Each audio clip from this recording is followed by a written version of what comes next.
اہل شخص اپنی خدمات پیش کر سکتا ہے۔ اللہ تعالیٰ نے حضرت سیدنا یوسف علیہ السلام کو ابتلا کے دور سے گزار کر اقتدار عطا فرمایا۔ دوسرے رکوع میں پھر جب سارے ملک میں قید پڑا تو کنعان سے حضرت یوسف علیہ السلام کے بھائی کی بھی غلہ لینے کے لیے آئے۔ یوسف علیہ السلام نے ان کو غلہ عطا فرمایا اور کہا کہ آئندہ اپنے دوسرے بھائی کو بھی لے کر آنا ورنہ تمہیں غلہ نہیں ملے گا، اور انہوں نے بھائیوں کے پیسوں کی تھیلی بھی ان کے سامان میں رکھوا دی۔ پھر برادران نے حضرت سیدنا یوسف علیہ السلام نے بنیامین کو بھی والد کی اجازت سے لے کر آئے تو حضرت یعقوب علیہ السلام نے انہیں ہدایت کی کہ تم سب ایک دروازے سے داخل نہ ہونا بلکہ الگ الگ دروازوں سے داخل ہونا تاکہ تم نظر بد سے محفوظ رہو۔ تیسرے رکوع میں ہے جب برادران حضرت سیدنا یوسف علیہ السلام ان کے پاس پہنچے تو حضرت یوسف علیہ السلام نے اپنے بھائی کو روکنے کی ایک خفیہ تدبیر کی کہ بھائی کے سامان میں شاہی پیالہ رکھ دیا، اور پھر منادی نے اعلان کیا کہ قافلے والوں میں سے کسی نے چوری کر لی ہے۔ حضرت یوسف علیہ السلام کے بھائیوں نے کہا کہ واللہ ہم فساد اور چوری کے لیے نہیں آئے۔ درباریوں نے کہا کہ اگر کسی کے سامان میں پیالہ مل جائے تو اس کی سزا کیا ہوگی؟ انہوں نے کہا کہ اسے روک لیا جائے۔ بالآخر وہ پیالہ یوسف علیہ السلام کے بھائی کے سامان میں مل گیا اور اس تدبیر سے ان کو روک لیا گیا، اور ان کو روکنے کی یہی صورتحال تھی۔ برادران یوسف علیہ السلام نے کہا کہ اس سے پہلے اس کے بھائی بھی چوری کر چکے ہیں، لیکن یوسف علیہ السلام نے حقیقت حال ظاہر نہیں کی۔ برادران یوسف نے پیشکش کی کہ بنیامین کے بجائے ہم میں سے کسی کو روک لیا جائے، لیکن ظاہر ہے کہ کسی اور کو روکنا مقصود نہیں تھا۔ چوتھے رکوع میں ہے برادران یوسف نے واپسی پر یہ واقعہ والد کے سامنے بیان کیا تو انہیں ایک بار پھر شدید دکھ ہوا، مگر پھر صبر جمیل کو اختیار کیا۔ شدت غم سے روتے رہے۔ روتے روتے حضرت یعقوب علیہ السلام کی آنکھوں کی بینائی بھی چلی گئی اور انہوں نے کہا میں اپنی پریشانی اور غم کی شکایت صرف اللہ سے کرتا ہوں۔ پھر یعقوب علیہ السلام نے برادران یوسف کو یوسف علیہ السلام اور بنیامین کی تلاش میں بھیجا اور کہا کہ یوسف اور اس کے بھائی کو تلاش کرو اور ان کی تلاش میں اللہ کی رحمت سے مایوس نہ ہو۔ اللہ کی رحمت سے صرف کافر ہی مایوس ہوتے ہیں۔ لا تقنطوا من رحمت اللہ۔ ان کے مصر پہنچنے پر بالآخر یوسف علیہ السلام نے حقیقت حال بھائیوں پر ظاہر کر دی۔ وہ شرمسار ہوئے، اپنی غلطیوں کا اعتراف کیا اور کہا کہ اللہ نے آپ کو ہم پر فضیلت دی ہے۔ یوسف علیہ السلام نے ارشاد فرمایا اللہ نے ہم پر احسان کیا، اور جو تقویٰ پر کاربند اور صبر کرے تو اللہ نیکوکاروں کے اجر کو ضائع نہیں فرماتا ہے۔ ان اللہ لا یضیع اجر المحسنین۔ اس موقع پر یوسف علیہ السلام نے انتہائی اخلاقی عظمت کا ثبوت دیتے ہوئے اپنے بھائیوں کو معاف کر دیا، اپنی قمیص انہیں عطا کی اور اس کو فرمایا کہ میرے والد کے چہرے پر ڈال دو، انشاءاللہ ان کی بینائی لوٹ آئے گی، اور اپنے سب گھر والوں کو میرے پاس لے آؤ۔ پانچویں رکوع میں ہے جو ہی برادران یوسف علیہ السلام مصر سے چلے، حضرت یعقوب علیہ السلام نے فرمایا مجھے یوسف کی خوشبو محسوس ہو رہی ہے۔ اس پر موجود بیٹے کہنے لگے کہ یہ بھی آپ پر یوسف کی پرانی محبت کا اثر ہے۔ الغرض پھر قمیص سے یوسف حضرت یعقوب علیہ السلام پر کے چہرے پر ڈالتے ہی ان کی بینائی لوٹ آئی۔ انہوں نے برادران یوسف کے لیے اللہ کی بارگاہ میں استغفار کی۔ پھر جب یہ قافلہ مصر میں داخل ہوا تو حضرت یوسف علیہ السلام نے نہایت اعزاز کے ساتھ ان کا استقبال فرمایا، اور جب یہ قافلہ شاہی دربار میں پہنچا تو خاندان یعقوبی کے تمام لوگ حضرت یوسف علیہ السلام کی تعظیم کے لیے سجدے میں گر گئے۔ یوسف علیہ السلام نے ارشاد فرمایا میرے والد، یہ میرے اس پہلے خواب کی تعبیر ہے، بے شک میرے رب نے اس کو سچ کر دکھایا اور اس نے مجھ پر احسان فرمایا۔ یوسف علیہ السلام نے رب ذوالجلال کا ان کلمات میں شکر ادا کیا، اے میرے رب، تو نے مجھے مصر کی حکومت عطا فرمائی اور مجھے خوابوں کی تعبیر کا علم عطا فرمایا۔ اے آسمان اور زمین کو پیدا کرنے والے، تو ہی دنیا اور آخرت میں میرا کارساز ہے، مجھے دنیا سے مسلمان اٹھانا اور مجھے نیک بندوں کے ساتھ ملا دینا۔ چھٹویں رکوع میں ہے اللہ تعالیٰ نے رسول اللہ صلی اللہ تعالیٰ علیہ وسلم سے فرمایا غیب کی خبریں ہیں جس غیب کی ہم آپ کی طرف وہی فرماتے ہیں۔ قصص انبیاء علیہ السلام میں حضرت یوسف علیہ السلام کا قصہ اس لحاظ سے منفرد ہے کہ اللہ تعالیٰ نے ایک صورت میں اسے نہایت تفصیل کے ساتھ اور مربوط کر کے بیان فرمایا، لیکن اس تفصیلی اور فرمائشی بیان کے باوجود لوگ ایمان نہیں لائے اور کفر پر ڈٹے رہے۔ اسی لیے اللہ تعالیٰ نے فرمایا اور آسمان اور زمینوں میں اتنی ہی ایسی نشانیاں ہیں جن سے لوگ روگردانی کرتے ہوئے گزر جاتے ہیں، اور اکثر لوگ اللہ تعالیٰ پر ایمان نہیں لاتے اور شرک کرنے والے ہوتے ہیں۔ اور سورت کے آخر میں فرمایا بے شک ان قصوں میں عقل والوں کے لیے نصیحت ہے۔ سورۃ الرعد 13ویں پارے کے 7ویں رکوع سے سورہ رعد کی ابتدا ہے۔ سورہ رعد مدنی ہے اور بعض کے نزدیک مکی ہے۔ حضرت عبداللہ ابن عباس رضی اللہ تعالیٰ عنہ سے ایک روایت ہے کہ ان دو آیتوں میں لا یزال الذین کفروا تصیبہم آیت نمبر 31 ویقول الذین کفروا لست مرسلا آیت نمبر 43 کے سوا اس صورت کی سب آیتیں مکی ہیں، اور دوسرا قول یہ ہے کہ صورت مدنی ہے۔ تفسیر خازن سورۃ الرعد۔ سورہ رعد ترتیب تلاوت کے اعتبار سے قرآن مجید کی 13ویں صورت اور ترتیب نزولی کے اعتبار سے 96ویں صورت ہے اور تیسری منزل ہے۔ اس صورت میں 6 رکعات اور 43 آیتیں ہیں، 855 کلمات ہیں، 3506 حروف ہیں۔ اس صورت کی ابتدا اور انتہا 13ویں میں۔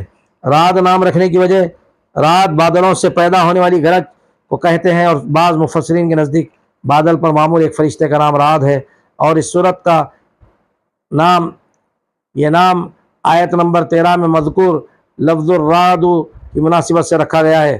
سورہ رعد کی فضیلت حضرت جابر بن زید رضی اللہ تعالیٰ عنہ فرماتے ہیں جب کسی انسان کی موت کا وقت قریب آ جاتا ہے تو مستحب ہے یہ ہے کہ اس کے پاس سورہ رعد پڑھی جائے، کیونکہ مرنے والے کے لیے آسانی کا اور اس کی روح قبض ہونے میں تخفیف کا سبب ہوگی۔ تفسیر در منصور سورۃ الرعد 13ویں پارے کے 7ویں رکوع میں اور سورہ رعد کے پہلے رکوع میں اللہ تعالیٰ کی قدرت و جلالت کا بیان کیا گیا ہے۔ اس کا بغیر ستونوں کے آسمانوں کو بلندی پر قائم رکھنا، سورج اور چاند کو ایک نظم کے تابع کر کے چلانا، زمین کا پھیلاؤ اور اس میں پہاڑوں کو لنگر کی طرح قائم کر رکھنا، دریاؤں کی روانی نظام لیل و نہار، طرح طرح کے پھل، انگوروں اور کھجوروں کے باغات اور امور کائنات کی تدبیر وغیرہ۔ پھر فرمایا اہل عقل کے لیے اس میں نشانیاں ہیں۔ فرمایا یا آپ صلی اللہ تعالیٰ علیہ وسلم سے معجزے مانگتے ہیں، فرما دیں میرا معجزہ فصیح و بلیغ قرآن ہے جو تمہارے سامنے پیش کر دیا گیا، جس میں تمہارے لیے ہدایت ہے۔ 8ویں رکوع میں فرمایا ہر مادہ کے حمل اور رحم کے حالات جانتا ہے اور اس کے نزدیک ہر چیز کا ایک اندازہ ہے۔ فرمایا کہ اللہ ہر پوشیدہ اور ظاہر چیز کو اور آہستہ سرگوشی اور بلند آواز کو جانتا ہے۔ قوموں کی سربلندی کا راز بتایا کہ حالات تب بدلتے ہیں جب کوئی خود کو بدلتا ہے۔ اس ویڈیو کو پیش کردہ ہے قادری ہوٹل رمضان اسپیشل مٹن۔ فرمایا تمہیں کبھی ڈرانے کے لیے اور کبھی امید دلانے کے لیے بجلی کی چمک دکھاتا ہے اور بھاری بادل پیدا کرتا ہے۔ اجسام فلکی یا بادلوں کی رگڑ سے جو آواز پیدا ہوتی ہے اس کو رعد کہتے ہیں، اور ایک حدیث کی رو سے رعد اس فرشتے کا نام ہے جو بادلوں کو چلانے پر مامور ہے۔ چنانچہ فرمایا کہ یہ معین فرشتہ اس کی حمد کے ساتھ تسبیح کرتا ہے اور باقی فرشتے بھی اس کے خوف سے حمد و تسبیح کرتے ہیں۔ کائنات کی ہر چیز اللہ کو سجدہ کرتی ہے۔ زمین و آسمان کا مالک صرف اللہ ہی ہے، اس کے سوا تمہارے حمایتی تو خود اپنے بھلے برے کے بھی مالک نہیں۔ السجدہ دوسرا سجدہ تلاوت۔ قرآن مجید میں 14 سجدہ تلاوت ہیں اور سورہ رعد میں دوسرا سجدہ ہے جس کی تلاوت کے بعد سجدہ کرنا واجب ہے۔ اللہ ہی ہر شے کا خالق و مالک ہے اور وہی اکیلا زبردست ہے۔ فرمایا کہ جس نے اللہ کا حکم مانا نفع میں رہا اور جھٹلانے والا دوزخ کا ایندھن بنا۔ 9ویں آیت 9ویں رکوع میں ہے۔ عقل کے اندھے اور غور و فکر کرنے والے بھی کبھی برابر نہیں ہو سکتے۔ غور و فکر کرنے والے اور جن کے دل کی آنکھیں کھلی ہیں وہ راہ حق کو پا کر اللہ جل مجدہ سے کیے وعدے کو پورا کرتے ہیں، اور جنہوں نے صبر کیا، نماز قائم رکھی اور اللہ سے ڈرتے رہے اور اللہ کی راہ میں ظاہراً اور پوشیدہ خرچ کیا، ان کے لیے آخرت میں نعمتوں بھرے باغات ہیں۔ مگر اللہ سے کیا عہد توڑتے ہیں اور فساد کی آگ بھڑکاتے ہیں، ان کا انجام اچھا نہیں ہے۔ ان پر اللہ کی لعنت ہے اور برا ٹھکانہ ہوگا، اور اللہ ہی جو رزق تنگ یا کشادہ کرتا ہے، اور آخرت کی زندگی ہی ہمیشہ کی زندگی ہے۔ 10ویں رکوع میں ہے کافر معجزوں کا اصرار کرتے ہیں سو ان کی قسمت میں ہدایت نہیں ہو، جسے چاہتا ہے گمراہ کرتا ہے، اور جو رجوع کرے انہیں ہدایت عطا کرتا ہے۔ دل اللہ کی یاد سے ہی سکون حاصل کرتے ہیں، اور نیکوکاروں کا اچھا ٹھکانہ ہے۔ جو لوگ رحمان کے منکر ہیں انہیں کہہ دیں کہ میرا رب وہی اللہ ہے جو لا شریک لہو ہے، وہی ہر کام میں میرا سہارا ہے اور وہ کبھی وعدہ خلافی نہیں فرماتا۔ 11ویں رکوع میں فرمایا کہ آپ صلی اللہ تعالیٰ علیہ وسلم سے پہلے پیغمبروں کا بھی مذاق اڑایا گیا اور دین حق کا انکار کیا گیا۔ اللہ جل مجدہ نے اپنے قانون کے مطابق انہیں مہلت دی اور بالآخر انہیں صفحہ ہستی سے مٹا دیا گیا۔ فرمایا جو لوگ دنیا میں تقوی اختیار کریں گے انہیں سرسبز و شاداب باغات والے گھروں میں بسایا جائے گا جہاں انہیں کوئی ڈر نہ ہوگا۔ آپ صلی اللہ تعالیٰ علیہ وسلم فرما دیں کہ میں تو صرف اللہ ہی کی بندگی کرنے اور شرک سے باز رکھنے کے لیے آیا ہوں۔ 12ویں رکوع میں فرمایا کہ رسول اللہ صلی اللہ تعالیٰ علیہ وسلم ہمیشہ سچی باتیں بتانے کے لیے اور بغیر اذن الہی وہ کوئی نشانی ظاہر نہیں فرماتے۔ سب اختیار صرف اللہ جل مجدہ کے پاس ہے، وہ جسے چاہتا ہے اپنی حکمت کے مطابق چلاتا ہے۔ سب اس نے لوح محفوظ میں لکھ رکھا ہے اور اللہ جل مجدہ ہر شے کا گواہ ہے۔ سورہ ابراہیم کے 13ویں پارے کے 13ویں سورہ ابراہیم کی ابتدا سے شروع ہوتی ہے۔ سورہ ابراہیم مکی ہے، مکہ مکرمہ میں نازل ہوئی، البتہ اس کی آیت الف لام الم تر الی الذین بدلوا نعمت اللہ کفرا، آیت نمبر 28 اور اس کے بعد والی آیت مکہ مکرمہ میں نازل ہوئی۔ تفسیر خازن سورہ ابراہیم ترتیب تلاوت کے اعتبار سے قرآن مجید کی 14ویں سورت اور ترتیب نزولی کے اعتبار سے 72ویں سورت ہے اور تیسری منزل ہے۔ اس سورت میں 7 رکوعات اور 52 آیتیں، 861 کلمات، 3434 حروف ہیں۔ اس سورت کی ابتدا اور انتہا 13ویں میں ہے۔ ابراہیم نام رکھنے کی وجہ اس سورت کی آیت نمبر 35 تا 41 میں حضرت سیدنا ابراہیم علیہ السلام کی طاعت الہی کے حسین واقعے اور آپ کی دعاؤں کو بیان کیا گیا ہے۔ اس مناسبت سے سورت کا نام سورہ ابراہیم رکھا گیا ہے۔ حضرت عبداللہ ابن عباس رضی اللہ تعالی عنہما فرماتے ہیں کہ حضرت ابراہیم علیہ السلام کی 10 عادات جو ان کی شریعت میں فرض تھی وہ ہماری شریعت میں سنت ہے۔ ان میں 5 چہرہ میں ہے، کلی کرنا، ناک میں پانی ڈالنا، مانگ نکالنا، مونچھیں کٹوانا، مسواک کرنا، اور 5 دیگر بدن میں ہیں۔ پہلا ختنہ کرنا، زیر ناف کے بال مڑنا، بغلوں کے بال نکالنا، ناخن کترنا، استنجا کرنا یعنی پیشاب یا پاخانہ کے مقام کو پانی سے اچھی طرح دھو لینا۔ اس صورت میں حضرت ابراہیم علیہ السلام کی دعا موجود ہے۔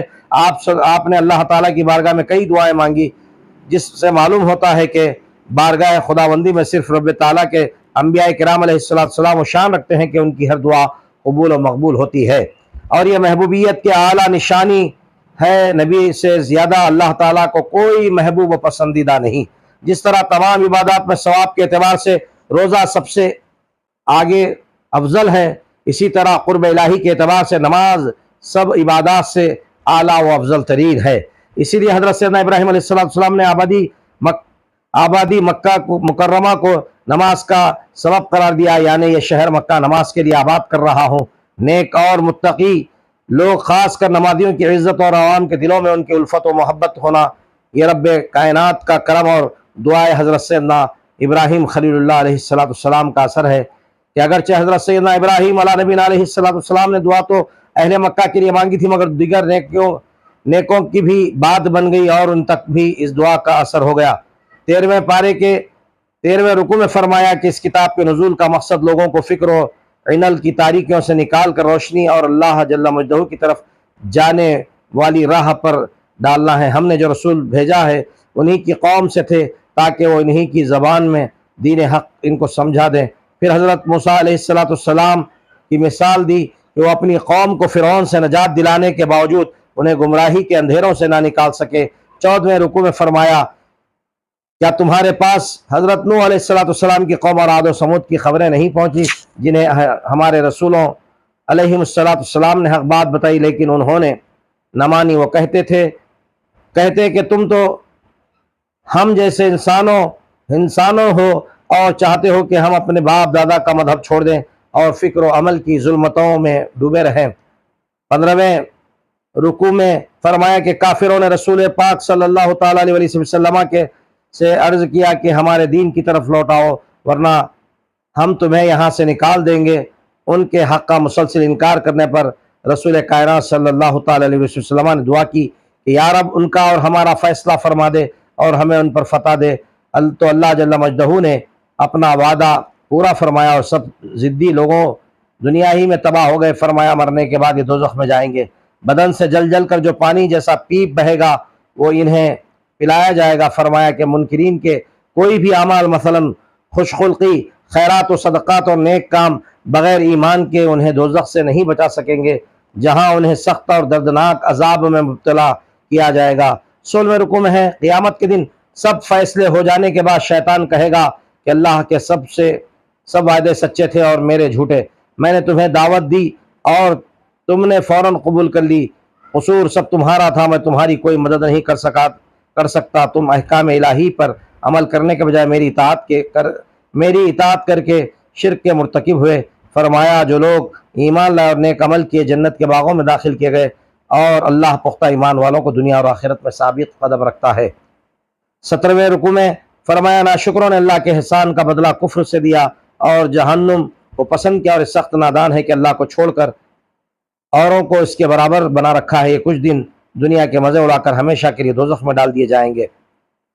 فرمایا کہ ایمان والوں سے کہو کہ نماز قائم رکھے اور حاجت مندوں کو چپکے اور ظاہری طور پر اپنی حلال کمائی سے دیتے رہیں تاکہ قیامت میں ان کا پھل پا سکیں۔ پھر زمین و آسمان، رزق کا سامان، سمندر، ندیاں، تالاب، چاند، ستارے، سورج، رات، دن، غلہ، پھل، ترکاریاں ہمارے لیے بنانے کا ذکر فرمایا کہ تمہاری ہر خواہش پوری کی۔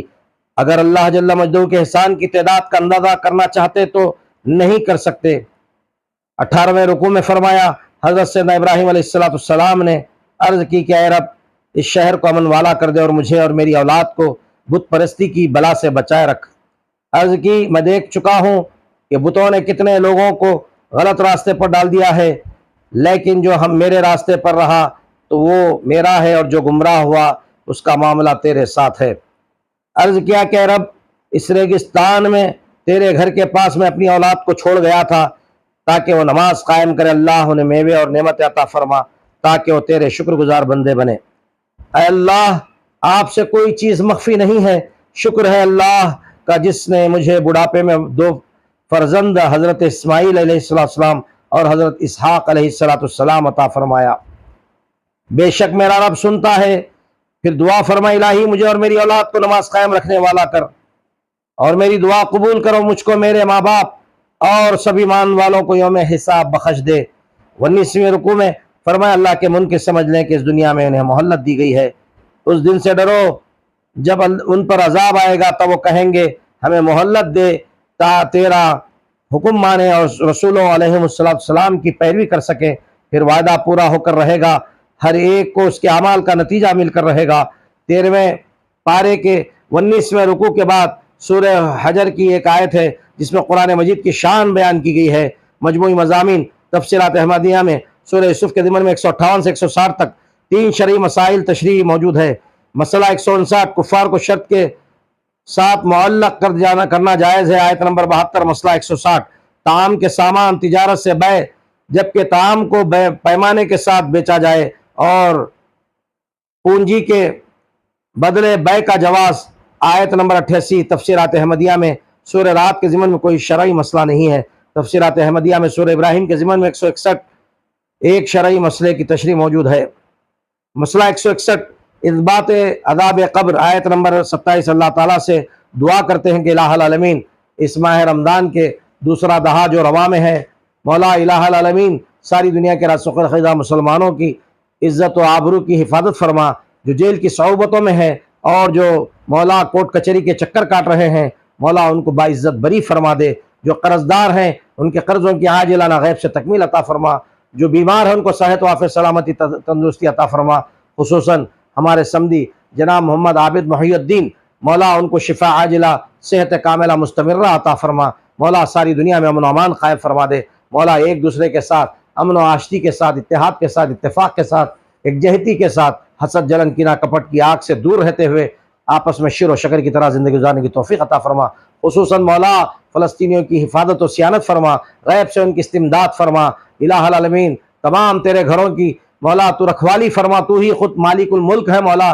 رب العالمین ہے مولا، تیرے مسجدوں کی، تیرے اولیاء اللہ بزرگان دین کے خانقاہوں کی، درگاہوں کی حفاظت و صیانت فرما، علماء حق، علماء ربانیین کی مولا، تمام مسلمانان عالم کی حفاظت و صیانت فرما، ہمارے ماں بہنوں کی عزت و آبرو کی عصمتوں کی حفاظت و صیانت فرما، مکمل طور پر پردے کی پابندی کرنے کی توفیق عطا فرما۔ وآخر دعوانا الحمدللہ وما علینا الا البلاغ۔